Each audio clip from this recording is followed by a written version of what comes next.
Welcome to Nasdaq Trade Talks. I'm Jill Malandrino, Global Markets Reporter at Nasdaq. We're coming to you live from Mainnet 2023 in New York City. Helping me kick off coverage, we have Kristin Smith, CEO of the Blockchain Association, to discuss legislative and regulatory priorities in the U.S. crypto space. Kristin, it's great to have you with us. Welcome to Trade Talks. It's great to be back, Jill. You got it. Let's talk about legislative priorities here. Why is there a need for a market structure bill, and do you think that they'll get bipartisan support? Yeah, no, this has been an ongoing challenge for really the past 5 years since the ICO boom. There's been a big question about if crypto tokens are commodities or securities. We need a bill that comes in and puts a framework in place that helps decide this initial question, but then also provides appropriate regulatory structure. Because if something's not a security, there's no authority in law today, and it's clear after the collapse of FTX last year that we need to have those appropriate consumer protections in place. And so this is something that we are actively engaged with Congress with, and they're thinking about very seriously. And so we're hopeful that we can get a bipartisan bill that works for all participants in the ecosystem across the finish line, this Congress.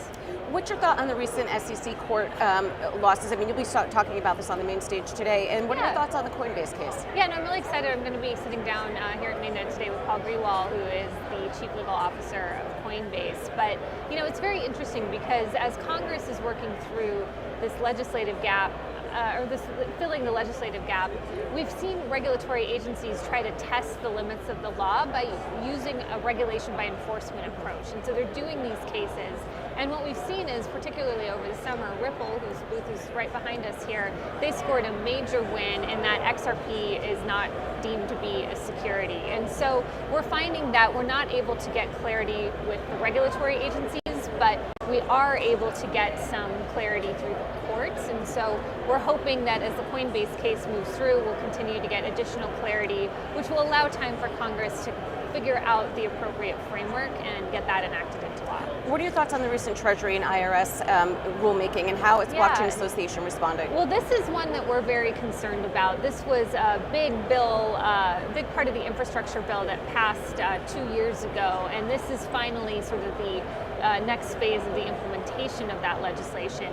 And what it does is the bill very much overly defines what a broker is for the purposes of information tax reporting. So this is sending the 1099s out at the end of the year. And it captures things like DeFi protocols and hardware wallets and types of entities that don't have a custodial customer relationship. And so this is very problematic. But right now we're in the process of preparing to comment. There is an open, as with all rulemakings, a comment period.